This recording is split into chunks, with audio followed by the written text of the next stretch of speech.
بسم اللہ الرحمن الرحیم۔ السلام علیکم ورحمۃ اللہ وبرکاتہ۔ سلطان محمود غزنوی کے زمانے میں شہر میں چوریاں زیادہ ہونے لگی تو چوروں کو پکڑنے کے لیے محمود غزنوی نے یہ تدبیر کی کہ شاہی لباس اتار کر چوروں کا ساپٹا پرانا لباس پہن لیا اور شہر میں گشت کرنے لگے۔ ایک جگہ دیکھا کہ بہت سے چور اکٹھے بیٹھے ہیں۔ بادشاہ بھی وہاں جا کر بیٹھ گیا۔ چوروں نے پوچھا کہ تم کون ہو؟ بادشاہ نے کہا کہ میں بھی تم ہی جیسا ایک آدمی ہوں۔ چوروں نے سمجھا کہ یہ بھی کوئی چور ہے۔ انہوں نے کہا کہ ہم لوگ ماہرین فن ہے، کوئی عام چور نہیں ہے۔ تم اپنا کوئی ہنر بتاؤ، اگر تمہارے اندر کوئی ہنر ہوگا تو تمہیں شریک کریں گے، ورنہ نہیں۔ بادشاہ نے کہا، آپ لوگ کیوں گھبراتے ہیں؟ آپ لوگوں میں چوری کی جو صفت ہنر اور فن ہے، میرا ہنر اگر اس سے زیادہ ہوا تو مجھے شریک کرنا، ورنہ بھگا دینا۔ چوروں نے کہا کہ اچھا، اپنا ہنر بتاؤ۔ بادشاہ نے کہا کہ میں بعد میں بتاؤں گا، پہلے تم لوگ اپنا ہنر بیان کرو۔ ایک چور نے کہا کہ میرے اندر یہ فن ہے کہ میں اونچی سے اونچی دیوار پاند کر مکان میں داخل ہو جاتا ہوں، چاہے بادشاہ کا کلہ ہی کیوں نہ ہو۔ دوسرے نے کہا کہ میری ناک میں یہ خاصیت ہے کہ جہاں خزانہ مدفون ہوتا ہے، میں مٹی سونگھ کر خزانہ بتا دیتا ہوں کہ یہاں خزانہ ہے۔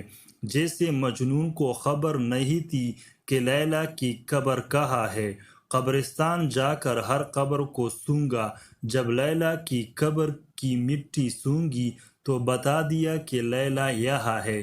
مولانا فرماتے ہیں کہ جو مولا کے عاشق ہے وہ بھی مثل مجنوں کے ہر مٹی کو سونگتے ہیں، اور جس خاک میں مولا ہوتا ہے تو وہ سونگ کر بتا دیتے ہیں کہ اس کے قلب میں مولا ہے۔ اللہ کے عاشقین اللہ والوں کے چہرے سے، ان کی آنکھوں سے، ان کی گفتگو سے پتہ پا جاتے ہیں کہ یہ دل صاحب نسبت ہے۔ تیسرے چور نے کہا کہ میرے بازو میں ایسی طاقت ہے کہ چاہے کتنی ہی موٹی دیوار ہو، میں گھر میں گھسنے کے لیے اس میں سوراخ کر دیتا ہوں۔ چوتھے نے کہا کہ میں ماہر حساب ہوں، کتنا ہی بڑا خزانہ ہو، چند سیکنڈ میں حساب لگا کر تقسیم کر دیتا ہوں۔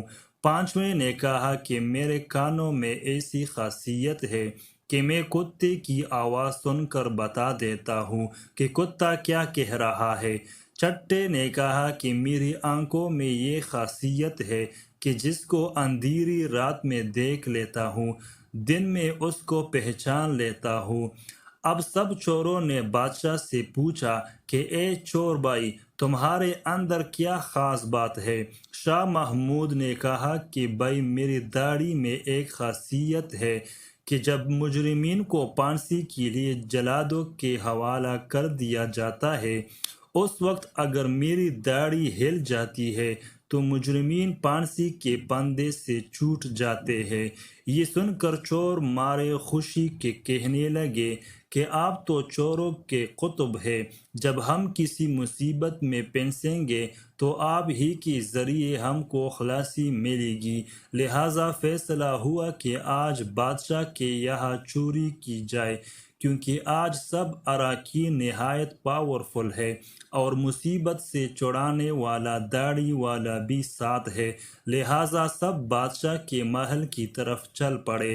راستے میں کتا بھونکا تو کتے کی آواز پہچاننے والے نے کہا کہ کتا کہہ رہا ہے کہ بادشاہ تمہارے ساتھ ہے، لیکن چور پھر بھی چوری کے ارادے سے کیوں نہ باز آئے؟ بوجھا لالچ اور طمع کے، کیونکہ لالچ آنکھوں پر پردہ ڈال دیتا ہے اور عقل و ہوش کو اڑا دیتا ہے، جس سے ہنر پوشیدہ ہو جاتا ہے۔ مولانا رومی فرماتے ہیں، ہر گناہ اسی طرح ہوتا ہے کہ شہوت اور لالچ آنکھوں پر پردہ ڈال دیتا ہے، پھر برے بھلے کی تمیز نہیں رہتی۔ جانتا ہے کہ یہ آنکھوں کا زنا ہے لیکن مغلوب ہو کر گناہ کرتا ہے، اسی لیے کہ اسباب گناہ سے دوری کا حکم فرمایا تاکہ لالچ پیدا ہو۔ لہٰذا بادشاہ کے یہاں چوری ہوئی، چوروں نے خزانہ لوٹ لیا اور جنگل میں بیٹھ کر ماہر حساب نے سب کا حصہ لگا کر چند منٹ میں تقسیم کر دیا۔ بادشاہ نے کہا، سب لوگ اپنا اپنا پتہ لکھوا دیں تاکہ آئندہ جب چوری کرنا ہو تو ہم لوگ آسانی سے جمع ہو جائے۔ اس طرح بادشاہ نے سب کا پتہ نوٹ کر لیا۔ اگلے دن بادشاہ نے عدالت لگائی اور پولیس والوں کو حکم دیا کہ سب کو پکڑ لاؤ۔ جب سب چور ہتھکڑیاں ڈال کر حاضر کیے گئے تو بادشاہ نے سب کو پھانسی کا حکم دے دیا اور کہا کہ اس مقدمہ میں کسی گواہ کی ضرورت نہیں، کیونکہ سلطان خود وہاں موجود تھا۔ اسی طرح قیامت کے دن اللہ تعالیٰ کو کسی گواہ کی ضرورت نہیں، کیونکہ ترجمہ، جب تم بدکاریاں کر رہے تھے تو میں تمہارے ساتھ موجود تھا، لہٰذا اللہ تعالیٰ کو کسی گواہ کی حاجت نہیں۔ پھر قیامت کے دن جو اعضاء کی گواہی، زمین کی گواہی، فرشتوں کی گواہی اور صحیفہ اعمال کی جو گواہی پیش کی جائے گی، وہ بندوں پر حجت تام کرنے کے لیے ہوگی۔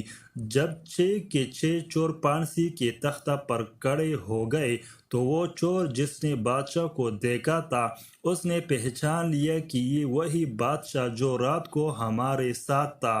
وہ تختہ دار سے چلایا کہ حضور، کچھ دیر کو ہماری جانوں کو امان دی جائے، میں آپ سے تنہائی میں کچھ بات کرنا چاہتا ہوں۔ بادشاہ نے کہا، ٹھیک ہے، تھوڑی دیر کے لیے پھانسی کو موقوف کر دو اور اس کو میرے پاس بھیج دو۔ چور نے حاضر ہو کر عرض کیا کہ اے بادشاہ، ہم میں سے ہر ایک نے اپنا اپنا ہنر دکھا دیا، لیکن ہمارے سب کے سب ہنر جن پر ہم کو ناز تھا، انہوں نے ہماری بدبختی کو اور بڑھا دیا کہ آج ہم تختہ دار پر ہیں۔ اے بادشاہ، میں نے آپ کو پہچان لیا ہے۔ آپ نے وعدہ فرمایا تھا کہ جب مجرموں کو تختہ دار پر چڑھایا جاتا ہے، اس وقت غائب کرم سے اگر میری داڑھی ہل جاتی ہے تو مجرمین کو پھانسی سے نجات پا جاتے ہیں، لہٰذا اپنے ہنر کا ظہور فرمائے تاکہ ہماری جان خلاصی پا جائے۔